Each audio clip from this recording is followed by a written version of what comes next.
The radius and the ulna are the bones of the forearm, which remember is the antebrachial region. In correct anatomical position, both of these bones are parallel to each other, which is what we call supination.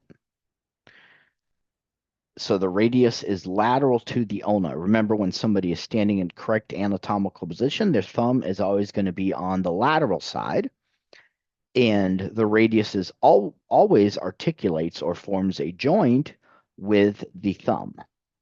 If, however, the radius and the ulna cross over each other to form an X, then the palm faces posteriorly. And in that case, we call that pronation. So supination and pronation are opposites of each other. There's some important features to be aware of on the radius as well as the ulna. On the radius, the proximal regions would be the head, which articulates or forms a joint with the capitulum of the humerus, a ball-like structure on the humerus that you've seen at the elbow joint. Also, the radial tuberosity. A tuberosity is always a point of attachment for a muscle. In this case, it's attachment for the biceps brachii muscle. For the distal features closest to the wrist, there's a styloid process at the wrist bump for the radius, as well as an ulnar notch where the radius articulates with the head of the ulna to form the distal radiulnar joint. You'll be learning about articulations in a future chapter, but an articulation is just a joint. And notice the joint is named for the two bones or parts of the bone that articulate. For the ulna, you should be aware of the trochlear notch at the proximal end. This would be at the elbow, and it articulates with the trochlea, the pointed region of the humerus. Also found at the proximal region of the ulna is the olecranon.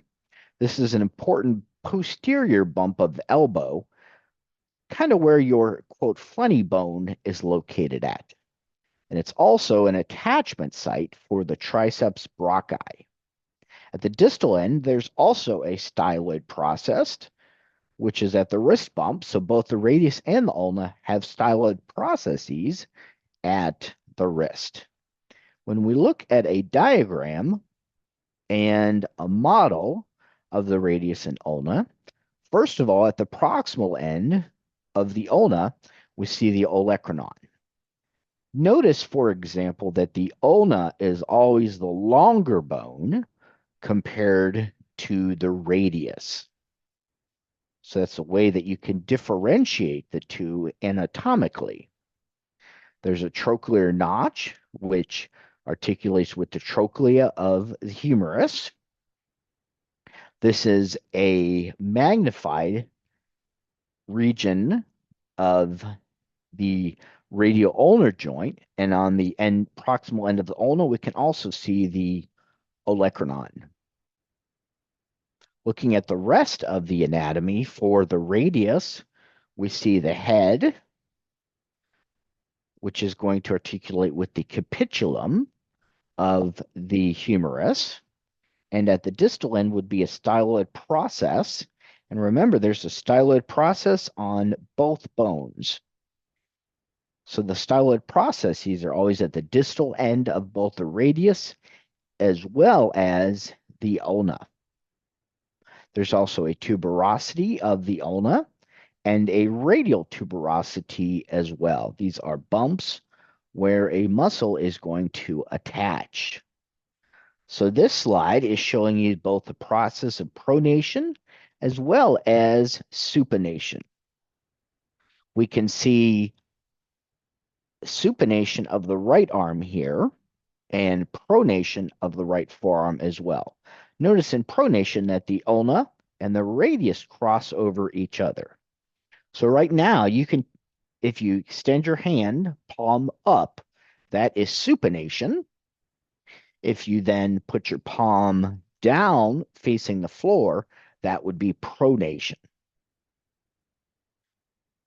On the diagram that is to the right, on the right side of your slide, what you can see is a bony landmark that's on the humerus. And specifically, this would be the capitulum. Remember that the capitulum is a rounded structure, and the pointed structure here would be the trochlea. And those are essentially the condyles. It's just that they have specific names in the elbow region. Let's look at the carpals, metacarpals, and phalanges. Collectively, there are 8 total bones, which are wrist bones called the carpals. The easiest way to learn these is in rows of 2. There's a proximal row, and there's also a distal row. The proximal row going from lateral to medial would be the scaphoid, lunate, triquetrum, and pisiform. And then moving on the distal row, we have the trapezium, trapezoid, capitate, and hamate. And there's some various mnemonics that will help you to remember these. One that I tend to use is some lovers try positions. So some lovers try positions that they can't handle. There's also other memory tricks that I'm sure you can easily Google. Let's look at the carpals, metacarpals, and phalanges, specifically the metacarpals. There are going to be 5 in each palm, and they're named with the Roman numerals 1 through 5. 1 is going to be at the base of the thumb. 5 would be the base of the little finger or the pinky.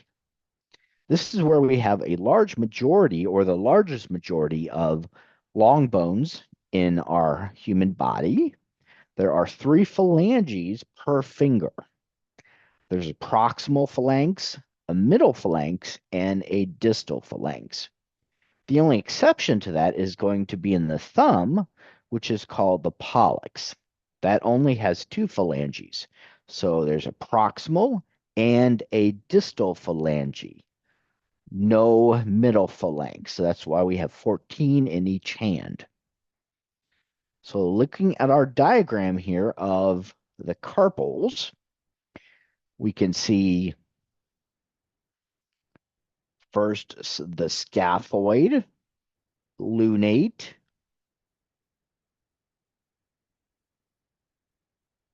triquetrum, pisiform, trapezoid, or trapezium, trapezoid, capitate, and hamate with that mnemonic. We can see the same thing over here. Some lovers try positions that they can't handle. As far as the metacarpals, they begin at the thumb with Roman numeral number 1, 2, 3, 4, 5. And then the phalanges, we can see that there are 2 in the thumb. There's a proximal and a distal phalanx, whereas the other 4 fingers have a proximal, middle, and a distal phalanx.